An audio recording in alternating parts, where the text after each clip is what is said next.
Herkese salam. Bugün özüm üçün sakit, gözəl bir an yaratdım.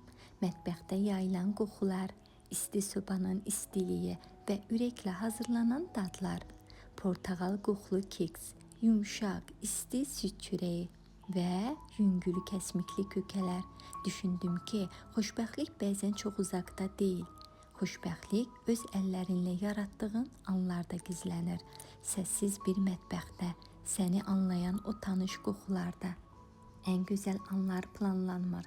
Onlar sadəcə hiss olunur. Bugün mən o anı hiss etdim. Reseptləri isə növbəti videolarda sizinlə paylaşacağam. İndi isə biraz dayanmaq vaxtıdır. Xoşbəxtlik bəzən bir fincan çay qədər sadədir. Yorğunluğumu çıxarıram.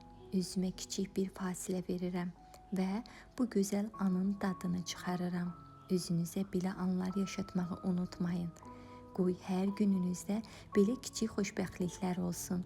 Mən gedim, çayım soyumasın. Siz də özünüzü unutmayın. Hələlik.